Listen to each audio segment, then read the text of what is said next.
திருவண்ணாமலை மகா தீபம் என்பது சரியாக 6 மணிக்குள்ளாக ஏற்றப்பட இருக்கிறது. இதை காண்பதற்காக லட்சக்கணக்கான பக்தர்கள் திருவண்ணாமலையில் குவிந்திருக்கிறார்கள்.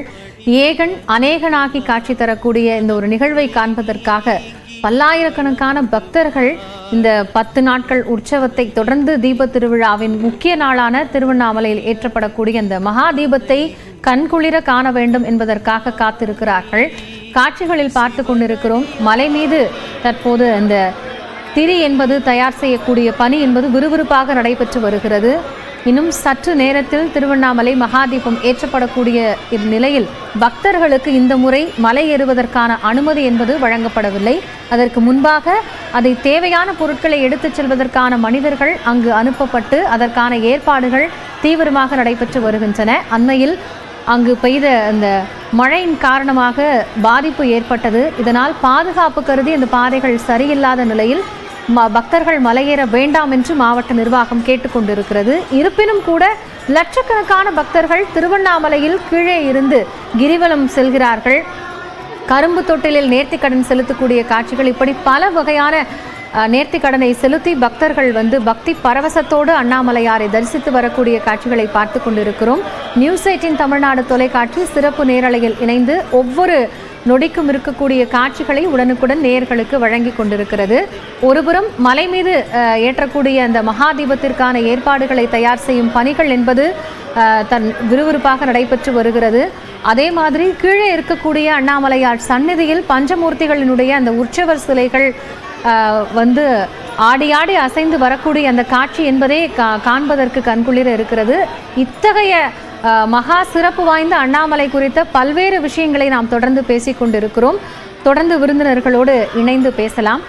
திரு வீரமணிகண்டன் அவர்கள், இப்போ பரணி தீபம், திருவண்ணாமலையினுடைய சிறப்புகள், இப்படி சொன்ன மாதிரி அடுத்தடுத்து எவ்வளவு நேரம் உட்கார்ந்தாலும் அண்ணாமலையாரை தொடர்ந்து நம்ம பேசிக்கிட்டே இருக்கலாங்கிற அளவுக்கு நிறைய விஷயங்கள் இருந்துக்கிட்டே இருக்கு. இப்போது இந்த நேரத்தில் நம்ம தொடர்ந்து நிறைய விஷயங்களை சொல்லிக்கிட்டே இருந்தாலும் இவ்வளவு பக்தர்கள் வரக்கூடிய அந்த ஒரு ஸ்தலம் அப்படிங்கும் பொழுது பார்க்குற நமக்கே ஒரு பிரமிப்பும் ரம்யமும் அந்த அளவுக்கு இருக்கிறது. அவ்வளவு இடர்பாடுகள் இருந்தாலும் அங்கே வந்திருக்கிறாங்க. இந்த பஞ்சமூர்த்திகளினுடைய இந்த வருகை, இந்த மாதிரியான நிறைய விஷயங்கள், நிறைய ஐதீக முறைகள், மரபு வழியாக இருக்கக்கூடிய பாரம்பரியங்கள் அப்படின்னு நிறைய இருக்கிறது. அதில் நம்ம முக்கியமாக இன்னும் தெரிந்து கொள்ள வேண்டிய விஷயங்கள் அப்படின்னு ஏதாவது இருக்கா? நம்ம என்ன பார்க்க வேண்டியது இருக்கிறது? நிறைய இருக்குது. திருவண்ணாமலை பற்றி சகோதரி சிந்துஜா சொன்ன மாதிரி ஒரு நாள் பத்தாது. இப்போ நீங்கள் என்ன போன இதில் கேட்டீங்க, உங்களுடைய பர்சனல் எக்ஸ்பீரியன்ஸ் என்ன வீரமணின்னு கேட்டிங்கல்ல. எனக்கு ஒரு பெரிய பாக்கியம் என்ன தெரியுமாங்க, இந்த திருவண்ணாமலை ஸ்தலத்துக்கு ஒண்டி கிட்டத்தட்ட ஒரு 1000 பாடல்கள் இசையமைக்கும் வாய்ப்பு எனக்கு அமைஞ்சுது. அதுவும் யார் கூட, பத்மவிபூஷன் டாக்டர் எஸ்பிபி சார் கூட ஒண்டி 500 பாடல்கள். அதுக்கப்புறம் உன்னிகிருஷ்ணன், உன்னிமேனன், சகோதரி அனுராதாஸ்லாம். இதில் இந்த கிரிவலம் போகிறாங்க பார்த்தீங்களா, எனக்கு கிடைச்ச ஒரு பெரிய பாக்கியம் இருக்குது. இந்த பாடல் நான் இப்போ பாட போகிற ஒரு பாடல், அந்த பாடல் நான் கிரிவலம் போகும்போது கம்போஸ் பண்ண பாடல். ஆக்சுவலாக சரசாங்கி ராகத்தில் என்னுடைய இசையில் உன்னிகிருஷ்ணன் அவர்கள் பாடின பாட்டு. இதனுடைய இம்பேக்ட் எப்போ தான் எனக்கு தெரிஞ்சுது, திருப்பி நான் கிரிவலம் போகும்போது ஒவ்வொருத்தர் நடக்கிறாங்க பாருங்கள், அந்த நடக்கிறவங்களோட ரிங்டோன் எல்லாமே அந்த பாடல் தான். இதோட ஒரு மிகப்பெரிய பேர் என்ன ஒன்று சொல்லுங்கள், இந்த பாடல் கேளுங்க. அண்ணாமலையம் அண்ணா போற்றி, கண்ணாரமுதக்கடலே போற்றி, உண்ணாமுலையின் நாயகா அண்ணாமலையே போற்றி, உன்னை நினைத்தாலே முக்தி வந்திடும் அண்ணாமலையானே, நான் தினந்தோறும் எண்ணும் வரம் வேண்டும் பொன்னார் வேணியனே, சித்தர் பூமியின் ஜீவனாகி சிவகுரு நாயகனே, சித்தர் பூமியின் ஜீவராகி சிவகுரு நாயகனே, சிவபுராணத்தை சிந்தையில் வைத்தேன், சிந்தையில் வருவாய் அண்ணாமலையே, சிவம் சிவம் சிவம் சிவம் அன்பே சிவம், சிவம் சிவம் சிவம் சிவம் செய்வோம் சிவதியானம், உன்னை நினைத்தாலே முக்தி வந்திடும் அண்ணாமலையானே, நான் தினந்தோறும் எண்ணும் வரம் வேண்டும் பொன்னார் மேனியனே, பொன்னார் மேனியனே, 7 ஜன்ம பாவம் தீர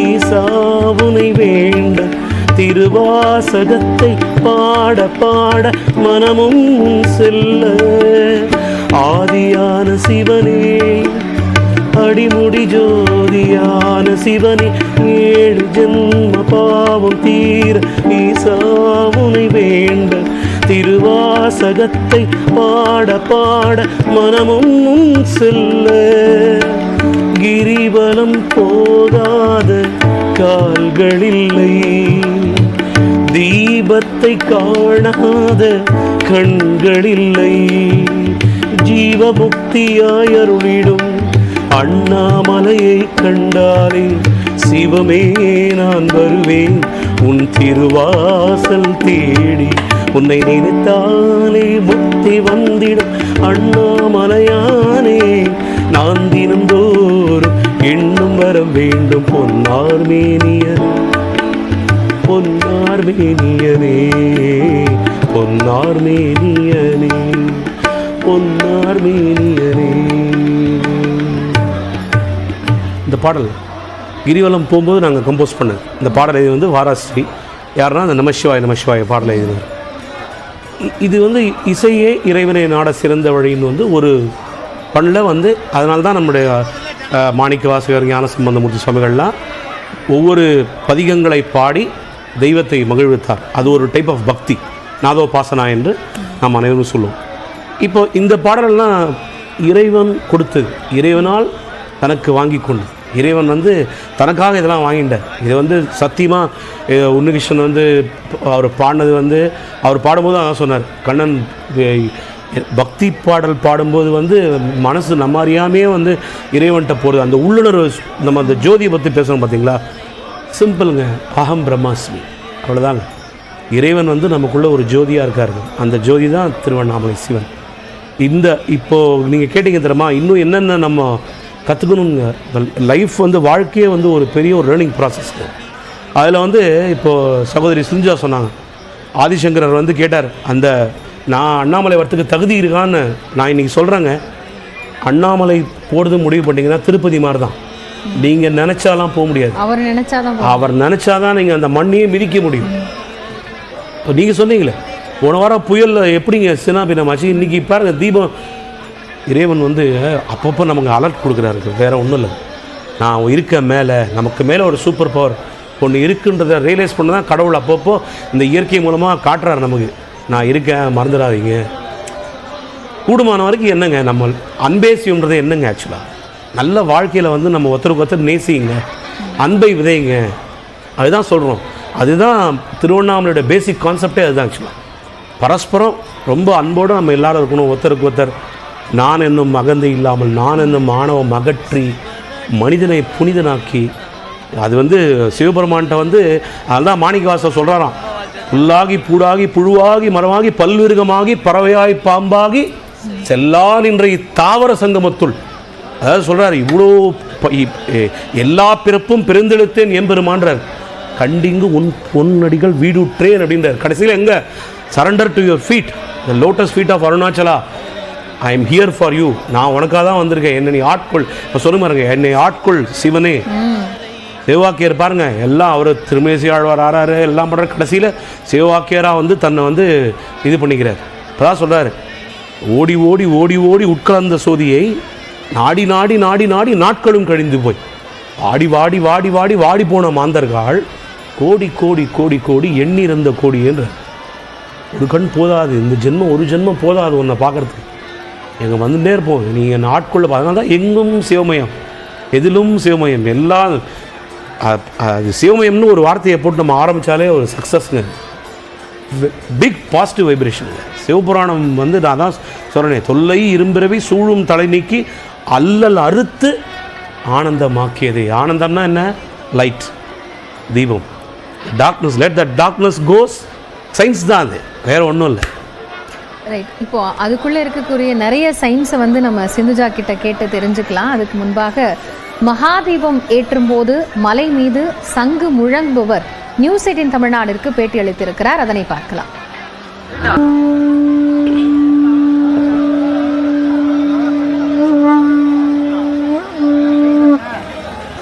எவ்வளோ விருப்பத்தோடு இதை வந்து செய்கிறீங்க? இது எவ்வளோ சிரமமான விஷயம்? சிவனுக்கு ரொம்ப உதந்தவனான சங்கநாதன் தான். அவருக்கு நீங்கள் என்ன வேண்டுதல் வச்சுட்டு நீங்கள் சரணாதன் மனசு குளிர்ந்து மனசோட நீங்கள் மனசார அவரை நினச்சிட்டு தென்னாடுடைய சிவனையை போற்றி எந்நாட்டவருக்கும் இறைவா போற்றி ஏகம்பத்துறை எய்தாய் போற்றி பாகம் பெண்ணொன்று ஆனாய் போற்றி அப்படின்னு சொல்லிட்டு மனசார நினச்சி சங்கநாதம் ஊதுறீங்கன்னா அவர் கொஞ்சம் மனசு குளிர்ந்து நம்மளுக்கு என்ன வேணுமோ அதை செய்வார். நான் முதல் முறையாக மகாதீபத்தில் பாடுற ஒரு வாய்ப்பு, ஏன்னா நிறைய முறை திருவண்ணாமலை வந்திருக்கேன், ஆனால் மகாதீபமில் பாடுற ஒரு வாய்ப்பு இது வரைக்கும் எனக்கு கிடைச்சிருந்ததில்ல. இன்னைக்கு தான் இறைவன் அந்த வாய்ப்பு எனக்கு கொடுத்துருக்காரு. அது ரொம்ப ரொம்ப சந்தோஷமா இருக்கு. சித்தமெல்லாம் எனக்கு சிவமயமே, உன்னை சேவித்த கரங்களுக்கு இல்லை பயமே. சித்தமெல்லாம் எனக்கு சிவமயமே, அத்தனில்லாமல் ஒரு அம்மை இல்லை, அத்தனில்லாமல் ஒரு அம்மை இல்லை, அந்த அம்மை இல்லாமல் இந்த பிள்ளை இல்லை.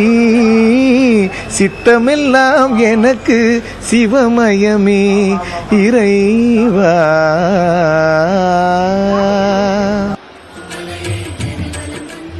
அண்ணாமலையாருடைய அருளை அந்த காட்சி பார்க்கறதுக்காகவே எல்லா மக்களும் வந்து ஒவ்வொரு குடும்பத்திலே இருந்து வந்து குடும்பத்தோடு இங்கே கிரிவலம் இருந்தாங்க. நைட்டே கூட அவ்வளோ மழைகள் இருந்தது. அந்த மழையிலையும் எல்லாரும் ரெயின் கோட்டு போட்டு அந்த கிரிவலத்து பாதையில் அவ்வளோ கூட்டம் நடந்தது. அப்போயே நினச்சேன், பக்தர்களுக்கு வந்து எப்பயுமே வந்து எல்லா நேரத்துலையும் வந்து அண்ணாமலையாரை நினச்சிட்டாங்கனாக்க கண்டிப்பாக வந்துடுவாங்க அப்படிங்கிறது.